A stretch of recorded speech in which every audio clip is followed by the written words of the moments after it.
Welcome to this Whole Life Action Hour. I'm Ocean Robbins, your host, and I am so happy to be here with you today. We're going to be looking at how you can clarify and fulfill your mission.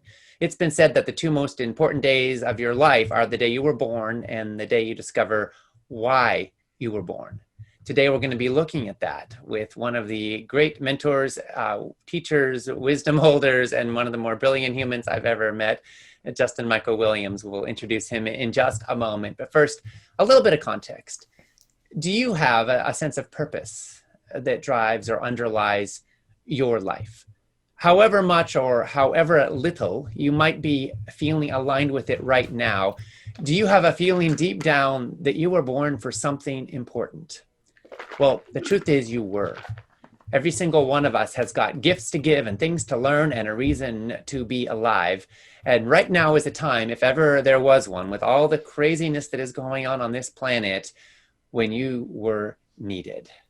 So we're going to be talking about that today and how you can take charge of your life, how you can step into your purpose, how you can align with it, how you can clear away toxic habits and patterns and systems that might be degrading your ultimate purpose on this planet, and how you can cultivate peace and purpose in this life. And here we have with us an incredible mentor, guide, and steward on this journey, Justin Michael Williams. From growing up with gunshot holes outside his bedroom window, sharing the stage with Marianne Williamson and Deepak Chopra, Justin Michael Williams knows well the power of healing to overcome. He's an author, a transformational speaker, a top 20 recording artist. He's been featured by the Wall Street Journal, Grammy.com, Yoga Journal, Billboard.com, The Root, and many other outlets. He is the author of the groundbreaking new book, Stay Woke. He is a meditation teacher and a leading voice for diversity and inclusion in wellness. Justin, thank you so much for being here today. Oh, thank you so much for having me. It's really a privilege here to have this conversation with you here today.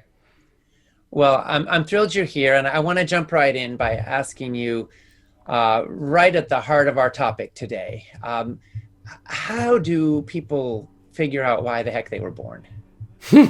How do we figure that out? Well, if we had the one size fits all answer for that question, wouldn't that be nice? Yes. but I think back really clearly that we all have a story. We all have a story of the moments that we've abandoned ourselves and the moments where we've gone off track, or where we've tried to change our external circumstances, hoping that it would change something within us. And I think all of my work and what my work looks to do is to help us do the internal work that we all need to do to make the external world show up differently. And, I think it sounds, when you say it, sometimes like it could just be an Instagram quote or like woo, okay, that sounds nice, but what does that really mean? But when we actually see this in so many domains of our life, like on the most practical of levels, like think about the last time you were in a relationship with someone, whether it was romantic or otherwise, realized that relationship was not serving you, was toxic for you, and decided to leave the relationship. And then several months down the road, you're in another relationship, and then soon realize you're in this exact same relationship, but with a different person. Right? And that happens because we end up in the same cycles, whether it's a relationship with ourself, with our purpose, with our art, with our bodies, with our work, and with our romantic partners. We end up in these same relationships again and again and again when we haven't done the internal work to excavate and change. And so how that relates to the original question that you asked around, getting on about the business of stepping into why we were born and why we were here. I think people often say this thing of like, find your purpose. And I used to use that, and I actually stopped using it because your purpose didn't go anywhere. It's all the stuff that's layered on top of it that's blocking you from being able to access that essential life force, nature, that unshakable you that is inside of you. And hopefully by our conversation today, we'll help people get a step closer to taking off some of those layers that are blocking them from seeing it in the first place. Yeah, absolutely. There's a quote that the real voyage of discovery consists not of not in seeking new landscapes, but in having new eyes. Mm, And, you know, we could, of course, the shadow side of that is you could say, oh, all the problems in the world are just in your head, right? Just right, find right, peace and everything's okay. No, I think there are some things going on in the world that are kind of wrong, that I just say right. no to, right? At the same time, if we are a living no, we're not going to get very far. There's also the saying that pain pushes and vision pulls, and sometimes we are propelled out of agony and suffering and despair, and other times we are pulled forward by possibility and dreams and longing. And they're all Yeah. powerful motivating forces in the world that we live in today. But what I hear you saying is that, and you've spoken about this quite powerfully, that um, we don't just get what we aspire towards, we get what we manifest, what we embody, what Yes. we are. Can you talk Yeah. about that for a little bit? Yeah. So this is like, that's one of my favorite quotes in my book. It says, you don't get what you want, you get what you are. Yeah. You know, you get what you are. And a lot of times that sounds like a, ooh, okay, what does that even really mean?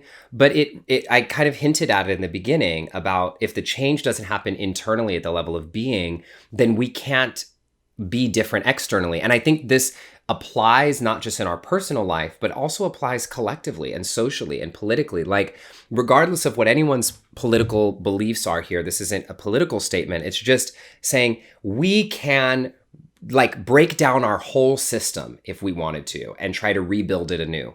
But if we haven't changed at our level of being, if we haven't changed who we are, then we're just going to rebuild the same system all over again. Slightly, that looks slightly different, oppressing or marginalizing a slightly different group, doing something just a little bit differently, Yeah. but it's going to be the same system again. And so that's what changing at the level of being means. And the reason why, I'll tell you just flat out, the reason why I teach meditation, quite frankly, I don't actually care about meditation at all as an individual concept. Like, the fact that I even wrote a meditation book, and I'm saying that, I know might sound surprising, but the reason why I teach meditation is because you can do therapy, you can do your social justice work, you can do your trauma work, you can do your shadow work, you can do plant medicine ceremonies, you can do all these different things. But if you don't have an integration ground to pull that into your real life, not just in your therapy sessions, not just going to church and being inspired for a moment, but how does this change actually apply to the beingness of who you are? That, for me, is the biggest benefit of meditation. It gives us access to that place within us that knows what the next move is for our life. You know, and we so often are trying to find the answers from outside of ourselves constantly. And then at the same time, people are always saying, like, favorite self-help guru quotes are like, well, the answers are within. Well, if you don't know how to get within, you're not going to find the answers. And we end up in circles and circles and circles and circles. And so this is why I'm so passionate about teaching meditation and teaching it especially to people who think they can't meditate, or that meditation isn't for people like us, or, you know, I try to get my mind to stop thinking, but I can't. That's like my specialty. That's like, if that's something that you say, we need to talk, because that's, or you need to definitely listen closely to this session. So. All righty. Well, let's go a little further down that pathway. So yes, I think most people who try to meditate find that their mind keeps wandering away. It's a busy thing, and our minds were actually designed to keep going. We try to stop it, and there's this battle, and it's a losing battle because the mind Constantly doesn't it never stops. What do you it's not do? How supposed do you to. direct it? And could you even guide us I know you wrote a whole book. It's a fabulous book, Staying Woke. Everyone should get a copy if you're interested in learning more about this. And for an experience right now, can you help us land in an experience of presence, or what you might call meditation? Absolutely. Absolutely. So what I would love to do, if it's okay, is I want to frame this for us a little bit better, because if I take you right into an experience Yeah. without changing the context of which that experience is in, then we're going to end up in the same spot. And so what I would love to do is just to keep it super real with you all, to tell you a little story about like how this actually works. And then we'll go into a little practice when you feel like the moment is right. Is that okay? Yes, please.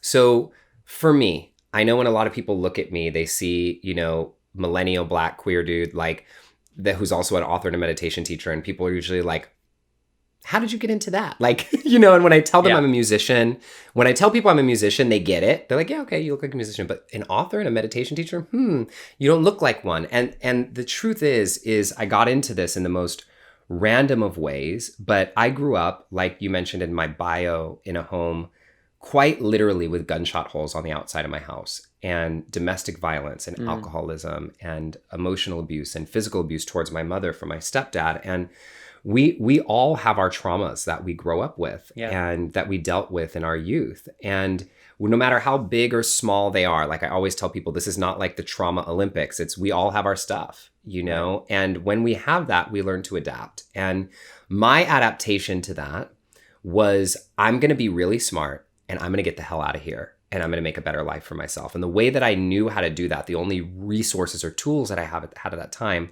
was to become what I think a lot of us deal with is I became a chronic overachiever, right? Chronic overachiever. And that creates a huge problem for us. Anybody who deals with this, I'm like, anybody listening who's raising their hand right now will get this, is where my self-worth and my success got completely entangled, completely intertwined to where what was my worth outside of my successes and my accomplishments. And so I went on about my early life, checking every freaking box there was to check.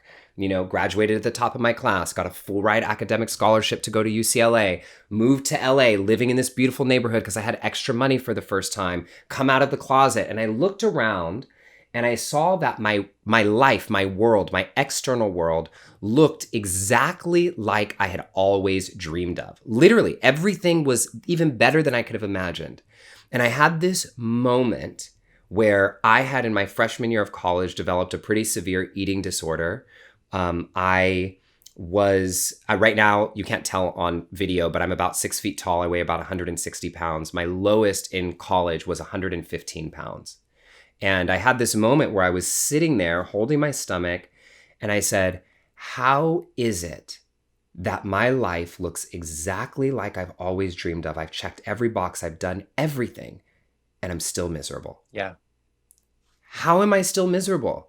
And I didn't know what to do. I was at a complete loss. I was at the edge of my understanding of what was possible. And so I go to this therapist, which was a big deal back then for me 15 years ago. I didn't know any Black people going to therapy. I was like, oh my gosh, it was like a huge secret that I was going to therapy. And the therapist said, you should try meditation. And my actual response in that moment, I said, meta what? I was like, Yeah. isn't that worshiping the devil? I don't know what that is, and Oprah hadn't done a meditation challenge yet. I didn't know any Black people meditating. I just thought this was some weird thing, but I said, okay, I'm going to give it a try. Cause he said, this is what changes you at the internal level. I didn't know any of this stuff then, I was 19 and I'm 32 now. And, I go to a few classes, and this is a big reason I'm telling this story is because I started meditating, and for the first many times, I hated it. I thought it was so stupid. I didn't get it because I was like, I'm just hungry. I'm thinking about food. I'm thinking about sex. I'm thinking about my to-do list. And I'm supposed to be sitting here having this enlightening experience, and it's not happening. And I'm trying to get my mind to stop. And the idea of getting your mind to stop thinking would literally be like me saying, all right, everybody, we need to get our hearts to stop beating. 1, 2, 3, go. It just is not possible. And what I think people really want with meditation, quite frankly, isn't even to get their minds to stop thinking. We've been told that that's supposed to be a goal of meditation, but it's totally not true. What we actually want, I think, is to get our thoughts to work for us instead of against us. Yeah. To work in our favor instead of constantly dragging us down. And so I tell this story to say that it wasn't until I learned a very incredible, just specific kind of meditation through my teacher, Lauren Roche, who's been teaching for 50 years now, when I was in my early 20s. And he brought me into a practice that for the first time ever, I had felt like I transitioned from being someone who was trying to meditate into being somebody who actually was meditating and who actually meditated. Yes. And in that space, I was like, I get it. For the first time, I felt a future where my possibilities were bigger than my circumstances. I felt, not just knew in my mind, but felt in my body and my spirit, oh my gosh, I have so much more to my life that I can give and offer. And that this practice would be something that would help me get there. So I tell all of that with one real purpose, is that the practice of meditation is the biggest propaganda and myth, is that meditation is supposed to make you feel good. It's not true. Meditation is supposed to make you feel, period. Feel. And a big part of what we're doing in so many of our lives is we're constantly pushing things down just to function and survive. I get it. But if we are constantly pushing things down, societally, politically, individually, and personally, then what happens is the effects of that pushing down and the trauma end up seeping out in parts of our lives and our society where it doesn't belong. It shows up in our bodies, in our relationships, snapping at your partner, snapping at your kids when you don't mean to. And what meditation allows us to do is not just to relax, but to become more alive, become more connected to the truth of who we really are and what we're put here to do. Yes. And so that's the kind of practice I'm interested in teaching people to do. Me too. Thank you. You know, as you were talking, I was reflecting on how often body awareness is a huge teacher for me. You know, my mind can think I'm having one conversation, but my body knows things. It's not fooled. So if I feel a tightness in my belly, rather than trying to ignore it, push past it, and kind of outsmart it, I get curious. What is that? And sometimes just the experience of attention changes things. Energy is liberated, ideas emerge, presence emerges. And there's something about that. I don't know if that connects to the type of meditation you're describing, but Absolutely. it's authentic experience of what is so. Yeah. And I think we all spend a lot of our lives trying to shape the world or our viewpoint of the world to accomplish what we believe our objectives are. Mm-hmm. And I'm all about, you know, following through on your dreams and manifesting what you want, but at the same time, not at the expense of being present with reality.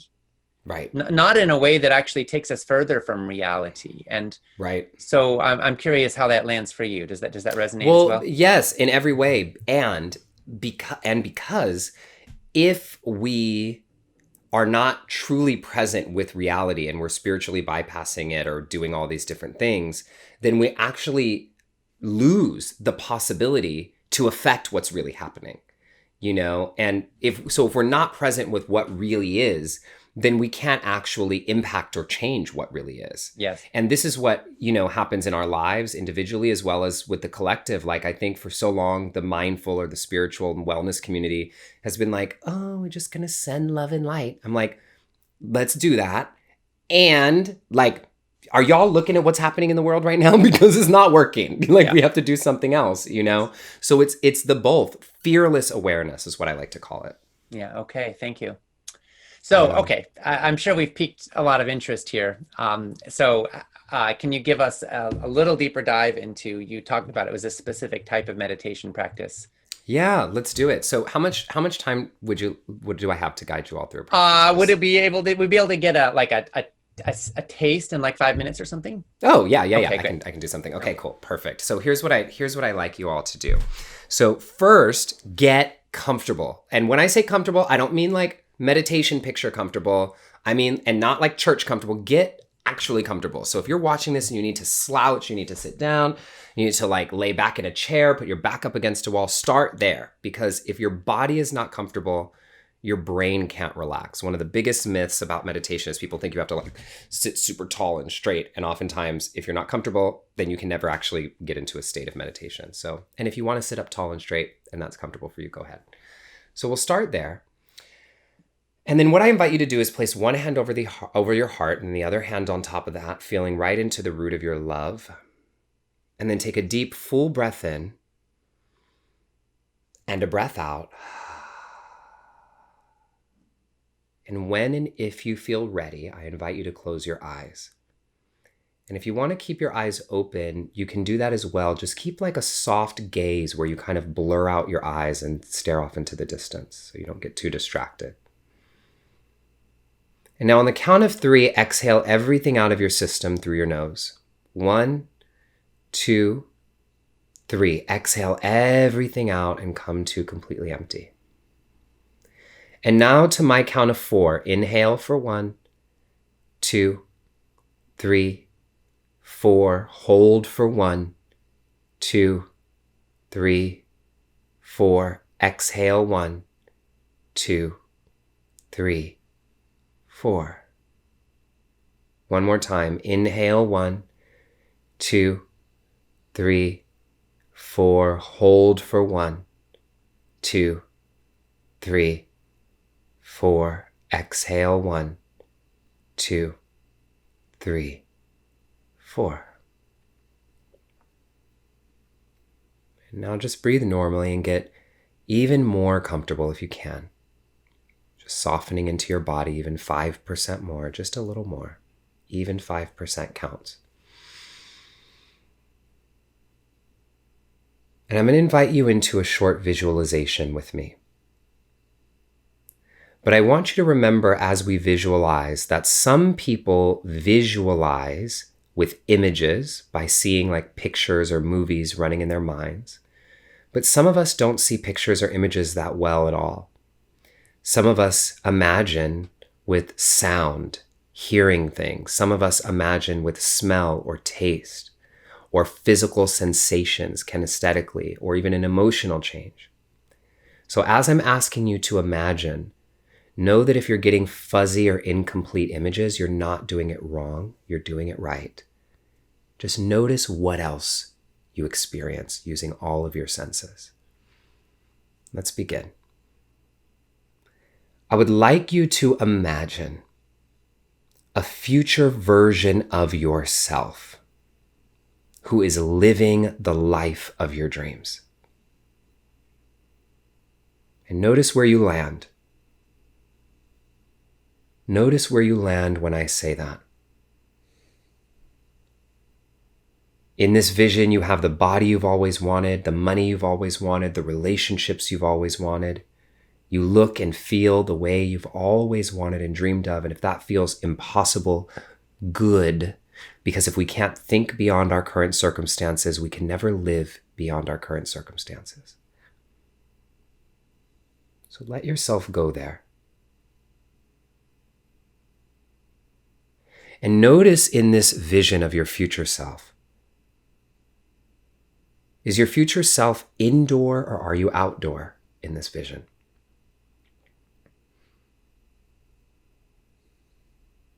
What color might you be wearing? What expression is on your face? Just trusting the first thing that arises for you. And even if you don't see anything, it's okay. Notice what you notice. Where did you land in this vision? What's happening or what happened that indicates to you that this is a future you who is living the life of your dreams? Is there anybody there with you? Do you smell anything? Do you taste anything? Do you hear anything? Do you feel anything? What temperature is it where you are in this future self? What's your emotional state?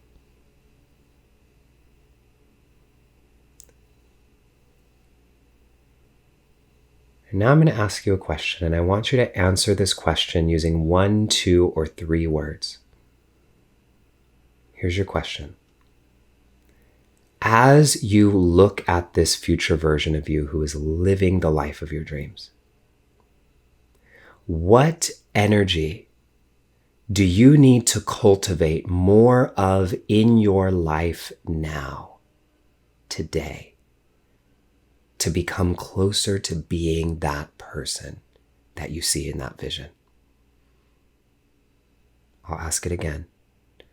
What energy do you need to cultivate more of now to become closer to being that person that you see in your vision? One word. It could be 1, 2, or 3 words. Trust the first thing that arises. And then just repeat the word a few times in your mind to remember it. as we come out of our practice. And when you feel ready, you can gently open your eyes. What was your word? Thank you. Outdoors. I Feel just that. felt how much I'm enriched by air, sun, water, soil, the Yeah, elements. I had a really clear image of gardening and that's beautiful. just felt how much that's so good for my soul. Are you doing much of that these days? A little bit. I think I'll be doing more in the years to I come. think it's time for more. Thank You you. know, and Yeah, I I do. think So I talk about food all the time. I eat food all the time. I eat good food. I don't necessarily grow good food as much as I could. We have a big garden, but it's mostly tended to by other people in our community. And I reap the harvest, but I don't necessarily grow it. And I just felt how that's like food for my soul, you know? Yeah, so beautiful. And you know what I just want to name is so many of us will have different words. Some people's words, like yours, will be something like outdoor, some will be safety, or some will be peace, or confidence, or love, or passion, or discipline, or all these different words that we come to. And I want you to recognize how powerful what we just did was. It seems simple, and I expand on this in obviously much greater detail in my book. But what we just did was I said, okay, here's who you are now. And then I asked essentially, who is it that you want to become? Mm-hmm. What do you see as your future you? And then we identified a gap and we said, what's in the gap? And notice that I didn't ask you, what do you need to do to become the person in your vision? I ultimately said, who do you need to become? Who do you need to be? What energy is it that you need to cultivate inside of yourself? Yeah. And you knew the answer right away, right? And so that is what's going to help us get on the path of living our purpose, is about the energy that we're bringing to ourselves so that the effects of all of our doing makes the impact that we want it to make. Yes, beautiful. Okay, I want to get into a few specific sort of granular questions, and then we have some Let's do questions it. from our members that I want to ask you about. So we have some great ways of sabotaging our dreams, and you've talked about this quite a bit, and one of them is bad habits. Yeah. I often say that it's not really our aspirations that shape our destiny, it's our habits. It's what we do day in and day out. And, a moment of choice can lead to a new direction, but it's the steps you take, many steps, that get you to a new place. So talk with us a little bit about why we so often get stuck in habits that don't serve our best interests, our aspirations, and our goals, and how do we break free? Well, it's just part. So first of all, the word break free, I like the idea of breaking free because we can break free from the individual habits. But what we have to remember is this concept of resistance, which is from one of my favorite books, The War of Art, which is an incredible book. That like, as you're continuing to go towards your purpose, anytime you're doing something that's going to require you to give up the short-term pleasure for long-term gain, you're going to experience resistance. And this being resistance and this you trying to move forward. And that shows up in a lot of different ways. But the biggest ways are, like you said, the habits that we do, and the ones that I like to focus on and that I like to name right now are not the obviously toxic habits. Like, you don't need me or this video or anything to tell you if you're doing something that's obviously toxic. It's the stuff that slips under the radar. It's the things that seem like they're okay or that everyone else is doing. And so what I tell people is the way that you define a habit in your life as toxic or not, as sabotaging or not, is first you got to have a vision of where you're going. Right? Is what am I wanting to accomplish? Whether this is about my body or my work or my creativity or my art, whatever, relationships even. And then you take every habit that you're doing, things that you're doing regularly, and you say, is the habit in question taking me closer to being that person or further away? Really simple. And your mind's going to want to trick you into thinking, well, it's neutral.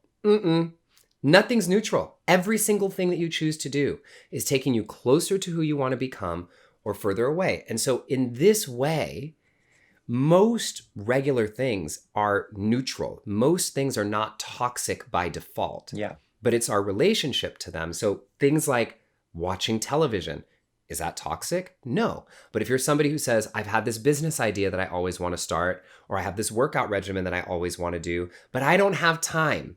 Yet you're watching X number of series on Netflix, then TV for you is toxic because it's getting in the way.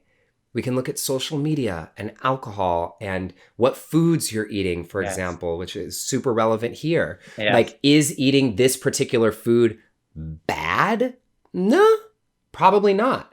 But what do you want? Where do you want to end up? Right. Is that in alignment with your vision and values? Is eating plant-based aligned with your vision and values? Is that, so when you go and choose to have this food that's off the thing, is it bad?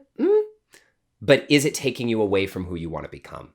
And so that's kind of how I like to think about toxic habits. Yes. Thank you. Okay. And how about toxic relationships? People. And you talk about this, and you talk about there's the people we know are bad for us, and then there's the people that we kind of, that are part of our lives that are kind of so-so, right? There's some good and some bad. How do you deal with that? Yeah, I call these people in my book skeptical friends. These Yeah. are the most toxic of all, and they're the ones that slip under the radar. So I'm just going to warn everybody that this is going to be a moment for you where you're going to go, uh-oh, because we all have them in our lives, most of us. So again, just like toxic habits, you don't need me to tell you if somebody in your life is like obviously toxic. And if they are, I want you to safely, in the best way that you can, start to take steps to remove yourself from that relationship. But what I want to talk about here, like you said, are the sneaky things. So this is what I call a skeptical friend. It's somebody who, when you have good news to share with them or a new idea, you're not sure if they're like happy for you or if they're a little bit jealous, or they like give a really weird kind of passive response.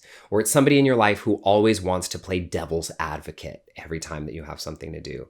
Or it's somebody who you feel like you have to walk on eggshells around. Or somebody who you're not always sure whether they're mad at you or not. Like, are they mad at me? I'm like, not really sure. So you feel like you have to kind of like tiptoe. Or this is the best one of, you don't really want to call them, or you don't really want to invite them to do something, but you do because if you don't, they'll be mad, And so we all have these people in our lives, and particularly the people who, when we have dreams or visions or ideas of where we want to go or change in our lives, that these people tend to be a little skeptical about it all.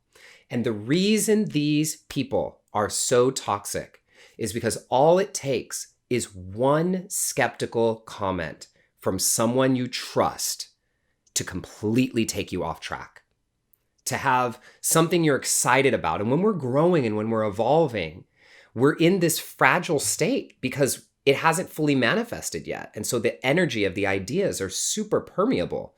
And so when you're like, oh, I'm trying this new diet, or I'm trying this, I want to start this new business. And all it takes is one person that you love going, I don't know, like maybe that's too expensive, or maybe it's too this. You shouldn't do that training. Right. Off track for sometimes years. Yeah. So we have to be really careful with those people. And I'll say this last thing is, just because you identify somebody who is likely a friend or a family member as a skeptical person, because it typically is friends and family members, what you have to remember is this. Some people can be skeptical around particular topics. So like my mom, for example, is really skeptical when I have like new big ideas, but she's like great with relationship advice, or somebody might be really amazing with artistic advice, but really terrible when they're talking about money. So what I tell people is just set a boundary around certain topics, because ultimately this is about you protecting the energy of your ideas and your growth. And you don't have to feel bad for labeling somebody you love as a skeptical friend. You don't have to cut them out of your life. You don't have to distance from them. You just have to protect and limit what you share with them. So you basically only let them into certain parts of your life that are strategically chosen to be ones that you welcome them in. You think they will be a contribution to. And you talk about the things or the areas of common ground and the areas where you do not feel enriched by their presence, or you actually think could be toxic to your purpose. Then you just discreetly and consciously say, okay, not going there with this person, right? Totally. Yeah. Move in silence sometimes, just a little bit move in silence. And like with my mom, for example, because when I have new ideas, she's always kind of like well, what about this? Well, what about this? Well, what about this? And I don't like to hear that. Yeah. So what I do with my mom now which that used to just irritate me. So now I don't share anything with her while it's in formation. But what happens is when it's done, I'm like, Mom, look. And she's like, oh my God, and celebrating. So now I took the toxicity out of the relationship by setting a new boundary. Yeah. And I still share this thing with her, but not when it's in a vulnerable state that can affect the formation of the idea. Got it. Thank you. I also want to put out a word here for the value of having real friends. Friends to who you are. There's the old saying that if you want to know who someone's going to be in 10 years, look at who they're hanging out with right now. And there's a lot of truth to that when we surround ourselves with healthy and positive and constructive influences, people that are what we aspire towards, it helps to pull that out of us. And so whether virtually or physically, create relationships that affirm who you are, what you value, what you want to become, and let yourself build on those relationships. And because we all are very social creatures, well, most of us are, and it's very hard to go against the tide of the dominant culture if you don't have some allies and friends along the way. Yeah. Yeah. Yes, I love that. Justin, I'm curious, how do you show up or inspire your community on days or at times when you might not be feeling so inspired yourself? If you're a leader, if people look to you for wisdom, comfort, solace, support, there's got to be days when you're more or less on, shall we say, right? So how do you deal with that? And how do you show up?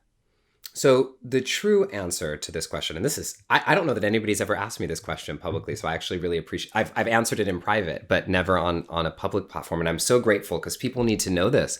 There's so many days where I have to show up on camera or show up on something and I'm like, not here, like I'm not fully embodied, or I'm dealing with my own trauma or my own stuff. And this is why my meditation practice and all of my practices are so essential and important to me, because what I do always, people will see me. I did it right before I got on this call, not because I was in a bad space, but because literally before this interview, I had 3 other interviews back to back. And I was like, I am so hungry. Like, what do I need to do? And so I ground myself. I close my eyes for just a moment. And sometimes all it takes is like 25 seconds. And I like clear the energy. This is going to sound real woo-woo, but this is what I really do. I like imagine whatever this stuck energy is. And I clear it off of me physically. Like I move my arms and I'm like, you're off for a moment. I will tend to you later, I promise. And I close my eyes and I just imagine that I am actually breathing in the energy from the earth and the support that I need to show up to serve. Because in certain moments, it's not like, even though I might be feeling a certain way, I always remember that I'm not just pulling off of my own energy. I'm pulling off of my ancestors' energy, off of the energy of the earth, off the energy of my food, off the energy of the sun. And I asked that same question that I asked you all in our meditation practice. What energy do I need right now to show up in this moment? And sometimes that energy will be, I need peace or I need focus. And so I just take a few breaths and breathe it in. I promise myself if I have any emotional processing that I'm doing that I'm not going to ignore it and I'll come back to it later. And then I show up and try to let that energy radiate from my heart. And sometimes the biggest piece of that is sometimes I show up fully and sometimes I'm half there. And right now, thankfully, is a moment that I'm fully present, and in the moments when I'm half there, this is the big key, is it happens to all of us. And so I'm super kind with myself about it. Mm-hmm. I did the best that I could. I don't beat myself up. I don't get mad at myself. I used to do that. But once I learned from like some of my mentors who are some of the world's biggest speakers and teachers, and I'm super grateful to have the inside perspective with, they feel the same stuff. Yeah. And they're just like, you can't shame and blame yourself. You can't be on 100% of the time. Yeah. And so that's it. Kindness and energy. Yeah. Thank you. I'll add one more little piece to that for me, which is awareness. So if I'm feeling fear, if I'm feeling half there, I want to compassionately notice that. Totally. And I find that the effort to pretend that I'm somebody I'm not makes me less of who I am. And so just being present to those sensations, I want to impress this person, Oh, I'm afraid that something bad could happen, or there's some trauma activated in this interaction. Just that awareness, it doesn't make it all go away. It doesn't make everything get better instantly, but it kind of does help me land and show up a little more presently. And there's something very powerful about that. I agree. You're somebody who, you talked about the world you grew up in. You're an activist. You're facing a lot of suffering. We live in a time when people of your skin color are being killed by police. We live in a time of food deserts. We live in a time when 50 million Americans depend on food banks to eat. We live in a time of so much suffering and pain and fear for so many people. A level of a cynicism about the future direction of our species is probably higher than it's been in my lifetime. And so you're somebody who faces all that. You're not trying to help people just escape from the world. You're trying to help people change the world, and at the same time do so from a foundation of love and presence and peace. How do you cope with the violence, the pain that is all around us, and yet maintain a sense of peace or even optimism? Yeah, that's a really good question. So here's the truth. One of the big, and I know I keep coming back to meditation, and that's because I have to. And one of the biggest things about meditation, one of the benefits that even UC Berkeley and Harvard and Yale have been studying, is that what it does is it helps us have the capacity to hold the truth of all that is happening. And we talked about this in the beginning. And so for me, what happens is I feel like I've gained the capacity to hold the sorrow and the joy, the pain and the celebration, and recognizing that they're both happening. I think what happens so often is we look at the pain and the cynicism and all the stuff, the crap that's happening in the world right now. And yes, there's a lot of junk happening that we need to change. And at the same time, as I look around the world with most people that I interact with and experience, from the thousands of people in 40 countries around the world that I've worked with and dealt with online and in person, most people are good. Yeah. What I experience in the world is not what the media is showing me most of the time. And it doesn't mean that the things the media is showing me isn't true. So I'm not trying to bypass that. But I'm saying we get sometimes completely like locked in this negative worldview. Mm-hmm. And then we end up being reactionary to that worldview. And I'm more interested less in reactionary activism and more in like visionary activism. Like, how do we create a world that's actually better for us all? And so for me, staying in a position of hope is really this. And I know this is sometimes a hard thing for people to stomach. Change might not be happening on the timeline that we wish it would be happening. But if you zoom out, and this is not to spiritually bypass or anything, this is just like my observation. If I zoom out on just even the last several hundred years of human history in the United States, if I had to ask myself, honestly, are things getting better or not? I think they are. I think they are overall. Yeah. Like if you really went 400 years back, you and I would not be able to be sitting in the same room together. You know? No, we wouldn't. And so there is, unless you owned me, you know? Right. And so like that, there is like a stock market almost. Like I feel like we're trending up. And in the trend up, there's going to be all these dips, but the dips actually empower us to, it's like we slingshot forward from them sometimes. So I keep myself as best as possible grounded in the position of hope and possibility, because if I'm not, then we're really screwed. Like, then what can we do? Yeah. So it's both, and sometimes I feel like it sucks, and it does sometimes. And then we have to bounce back and come back to that position of what can we do to be visionary and move forward. Yeah, thank you. I think that probably every generation has thought that the world was on the edge of ending for at least as far back as I know. I mean, whether it was World War II or the Cuban Missile Crisis or the Cold War. I mean, I feel like we've always felt like, oh my gosh, we're on the edge of collapse, right? And we still feel that way with climate change and so many other issues in the world, political, etc. But I think that it's interesting to reflect, as you just said, that, I would rather be alive now than any other time that I know of, right? And partly that's because we get to shape the future. you know? Totally. And we don't know what's going to be in the future. And as perilous as things are, there's also incredible opportunity.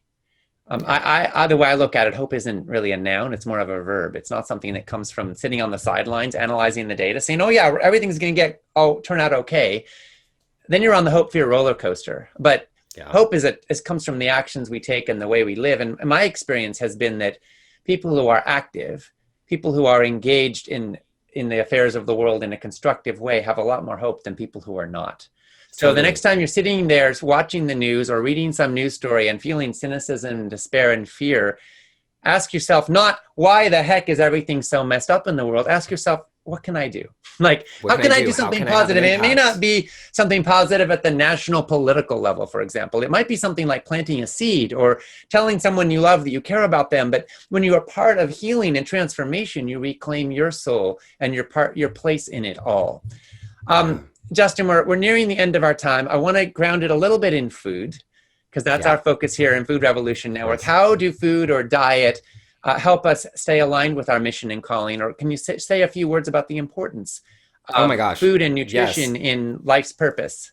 Easily. And I have to say, I have been a person, I'm one of those people who have skated on every different dietary restriction and food type of, possible. I was plant-based only for about a year, vegetarian for about a year, then I was eating meat, then I'm back to plant-based. So like I've gone the gamut. Yeah. And what I've learned and where I've landed with this for me is, how can I make sure the food that I am eating is preparing this vessel to show up for the mission that I have to fulfill on this planet? I know for sure when I eat certain things that I get cloudy, I get tired, I get this and I get that. And when I look at those things as individual, oh, he's tired, oh, he's this, does that really matter? Sometimes not really. Well, you just drink coffee or you just do this. But does it matter in terms of the clarity that I have of body, mind, and spirit to fulfill my mission and my purpose on this planet? Absolutely. And so now when I think about food, and I've been like this for the last year and a half, I think when I eat this, again, with the toxic habits, is this taking me closer to being able to fulfill my purpose, or is this taking me further away? Yeah. Is this going to exhaust me or not? Is this going to this or not? So that's how I eat now. And that's kind of my marker for what I choose to eat in the moment. And obviously it has a marker along with being non-GMO and organic and this and that. Like there's a lot of other requirements as well. But food has everything to do with it because it's the fuel. It's not, I don't even want to say it's not the fuel. It is what we are putting into our bodies so that we can show up energetically to do the work we were meant to do on this planet. So wow. All right. Important. Okay, I'm going to do something. I don't know if you ever had this done before in an interview. As we are closing out, I want to invite you to sing something a cappella that captures, like in one phrase, what we've been talking about today. I'm like, you're saying a cappella as my guitar is like. Oh, well, you can grab your guitar. We don't have a lot of time, so. Well, you know what? I'll give you one little moment on the guitar. If that's okay. All right. Is that cool? Yeah. I'll give you one. Absolutely. Unless you have a super hard stop. No, I'm good. Super hard stop. Okay, I'll give you just a quickie. Hold on, I just have to adjust something really quick to make sure that will sound right. All right. Okay. So this is a song that I wrote called "I Am Enough." And just because I'm going to give you just a little quick moment of it right now, you can, of course, listen to the full version on Spotify or iTunes or anywhere. Okay, so I am enough. All right. Great. I am enough. And the chorus is, I am enough. I am golden, baby. Yeah. And you can feel free to sing along if that feels good to you. All right. So, well, you probably should. I won't. Okay, cool. So, ready? 1, 2, 3. Can you hear the guitar? Yep.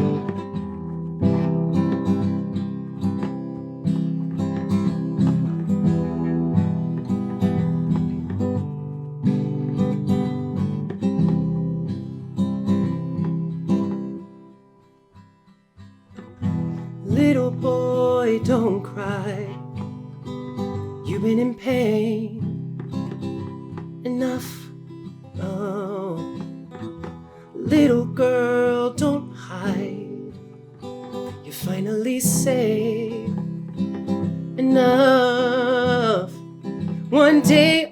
look into your eyes, show you don't need to hide behind disguise, no.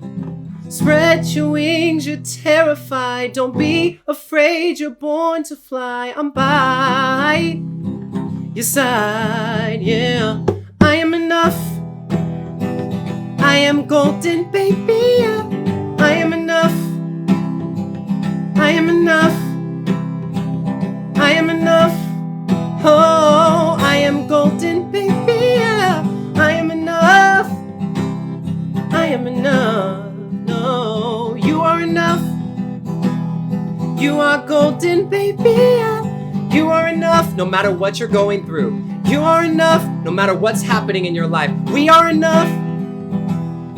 We are golden, baby, yeah. We are enough. We are enough. No. Ooh. I am enough. I am enough. Ooh. You are enough. I am enough. We are enough.